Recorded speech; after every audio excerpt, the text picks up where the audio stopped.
Deus, trabalhadores.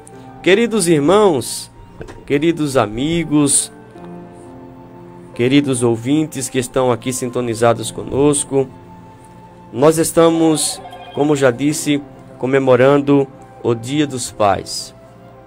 E nós temos um Pai maior, nosso Pai bondoso, nosso Pai eterno, nosso Pai maravilhoso, Pai do céu.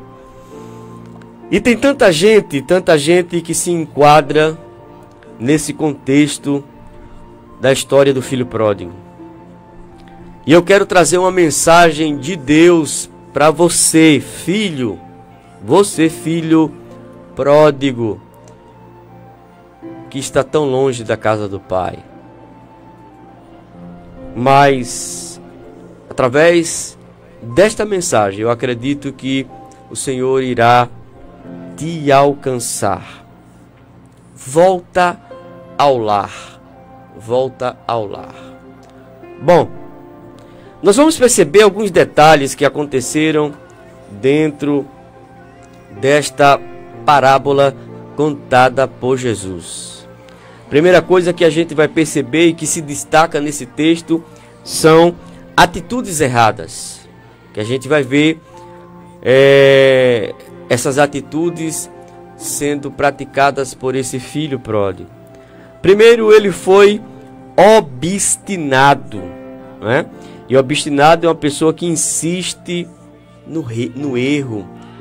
É aquela pessoa teimosa, né? Que mesmo ouvindo o conselho, mas não atenta para o conselho. Isso você vai ver no versículo de número 12, onde a palavra de Deus diz: e o mais moço deles disse ao pai: dá-me a parte da fazenda que me pertence. E o pai prontamente repartiu por eles a fazenda. Então a primeira atitude errada daquele filho foi ele ser obstinado, teimoso, insistindo no erro, né? Insistindo no erro. Segundo, ele foi egoísta. Versículo de número 13. E poucos dias depois, o filho mais novo, ajuntando tudo, partiu para uma terra longínqua e ali desperdiçou a sua fazenda, vivendo dissolutamente. Ele foi egoísta. Terceiro, ainda no versículo de número 13, ele afastou-se da família. São erros que muita gente comete, né? Primeiro erro, a obstinação, a insistência, a teimosia. Segundo, o egoísmo, né? Pensando em si próprio. Terceiro, o afastamento da família. E quarto, ele decidiu viver uma vida irresponsável. Decidiu viver uma vida irresponsável. Meu Deus, tem tanta gente assim, né? Tem tanta gente assim que, infelizmente, esquecem do seu Criador, esquecem do seu Pai e entram pelo caminho errado, e muitas das vezes é uma ida sem volta, né? Uma ida sem volta.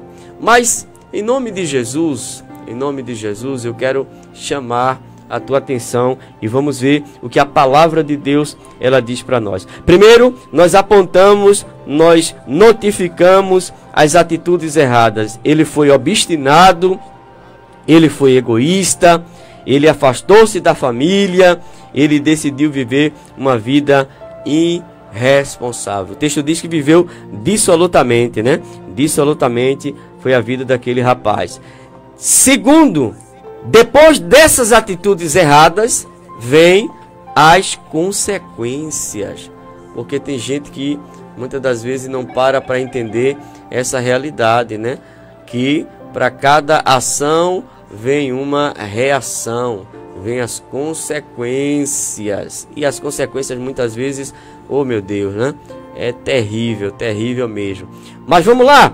Primeira consequência, destruição espiritual. Versículo de número 14. Havendo gastado tudo, houve naquela E havendo ele gastado tudo, melhor dizendo, houve naquela terra uma grande fome e começou a padecer necessidades. Meu Deus. Destruição espiritual. Acabou tudo. Não tinha mais nada. Né? Acabou tudo. Não tinha mais nada para ele agora. Bendito seja Deus, usufruir. Meu Deus. Né? Que coisa terrível. Mas vamos lá. Tem mais.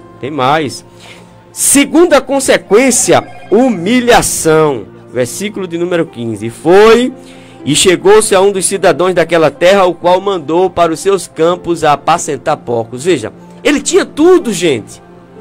Ele tinha o carinho do pai, o carinho da família, ele vivia bem, estava no aconchego familiar e não lhe faltava nada. Mas aí, a decisão de ir embora levou ele a perder tudo, né? Olha lá.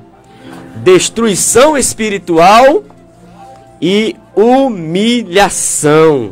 Ele agora, aquele que tinha tudo, estava agora padecendo necessidades. Meu Deus do céu, padecendo necessidade.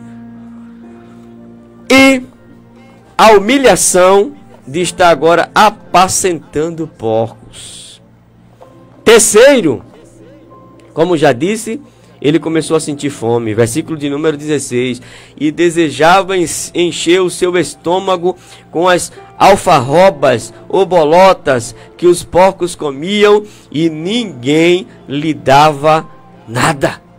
Ele tinha tudo. Mas agora não tinha mais nada, porque decidiu ficar longe do pai, decidiu ficar longe da família. E aí, infelizmente, ele agora estava passando necessidade. Ele sentia tanta fome, mas tanta fome, que desejava comer, né? Na linguagem nordestina, a bebida que se dava aos porcos.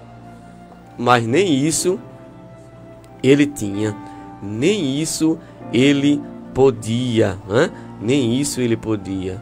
Meu Deus, que situação terrível a daquele jovem, né? Que Deus tenha misericórdia de todos os filhos desse Pai grandão, do nosso Pai eterno, do nosso amigo, do nosso Senhor, né? O nosso amado Deus, que tem um carinho tão especial com seus filhos, que tem um cuidado tão especial com seus filhos, e que muitos de seus filhos, infelizmente, não atentam para o seu cuidado, para o seu carinho, para o seu amor, para a sua atenção. Ô filho, atenta aí, filho. Atenta aí para o teu pai, né? Que está com certeza te esperando voltar novamente para a casa paterna. Mas vamos lá, né? Olha lá, as consequências: destruição espiritual, humilhação e fome. Mas espera aí, nós não vamos só apresentar o lado ruim da história. Nós não vamos somente apresentar as atitudes erradas e as consequências do erro. Não. Tem coisa boa também. Tem o caminho para a reconciliação e sua recompensa. Caminho para a reconciliação e sua recompensa. Primeiro passo para a reconciliação, meus queridos, é o reconhecimento. Versículo de número 17. E caindo em si disse: quantos trabalhadores de meu pai têm pão em abundância, ou abundância de pão, e eu aqui pereço ou padeço de fome ou de necessidade. É o primeiro passo para a reconciliação, né?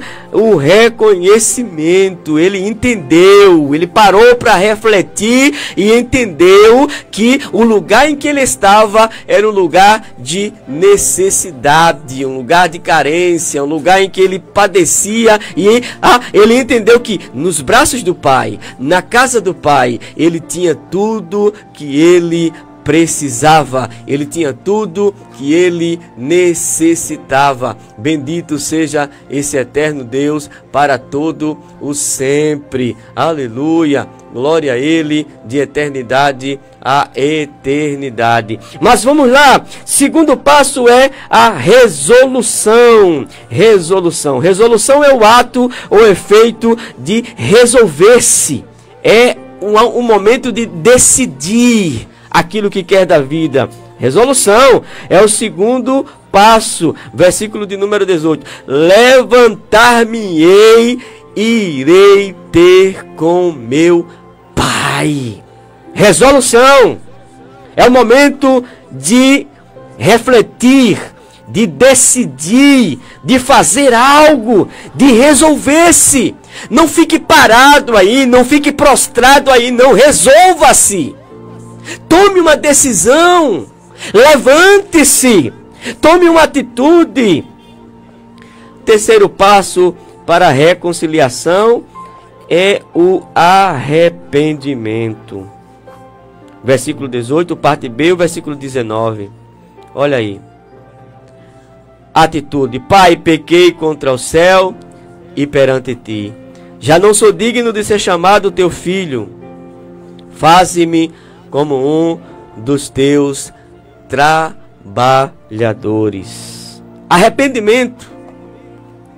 O arrependimento é justamente o terceiro passo, o terceiro caminho para a reconciliação. Arrependimento.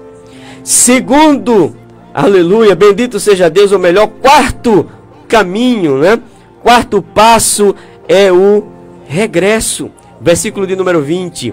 E levantando-se, foi para seu pai. Regresso é o quarto passo para a reconciliação. Regresso. Ô querido, queridão, queridona, é você mesmo que está afastado dos caminhos do Senhor, está longe da casa do Pai. Hoje é dia dos pais e é o momento de reconciliação. É o momento de você se reconciliar com Deus. E você pode mandar sua mensagem para cá pelo 86741575 ou ligar para cá pelo 37714729 dizendo: eu quero voltar, eu quero me reconciliar com Deus. Aonde você estiver, é o momento de reconciliação com o seu Pai, o Pai eterno que não perde a gente de vista. Oh glória, aleluia. Reconciliação, reconciliação, versículo de número 20 ainda, né? Reconciliação, aleluia, olha que coisa boa. E quando ainda estava longe, viu seu pai e se moveu de íntima compaixão por ele. Oh glória, e correndo, lançou-se-lhe ao pescoço e o beijou. Reconciliação, recompensa, restituição. Versículo de número 29 ou 22. Mas o pai disse aos seus servos: trazei depressa a melhor roupa e vestilho, e ponde-lhe um anel na mão e sandália nos pés. É a recompensa ou a restituição daquilo que perdeu. Aí depois disso tudo vem o regozijo, versículo 23 e 24. Trazei o bezerro cevado e matai-o, e comamos e alegremo-nos. Porque este meu filho estava morto e reviveu, tinha se perdido e foi achado, e começaram a alegrar-se. Queridão, querida, esse é o teu momento, essa é a tua hora, é o momento da reconciliação. Fica longe não, longe do Pai existe destruição espiritual. Longe do Pai, longe da casa paterna, existe humilhação. Longe da casa paterna vai existir fome, necessidades, onde no abrigo do Pai você vai estar com todas as suas necessidades supridas.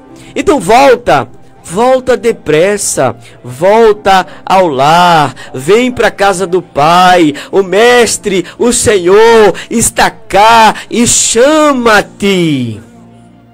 Eu não sei qual foi a razão, qual foi o motivo, quem sabe uma aflição, quem sabe uma humilhação, quem sabe uma afronta, quem sabe uma ferida que levou você a tomar uma atitude precipitada e você foi embora. Ou quem sabe você agiu como esse filho, né?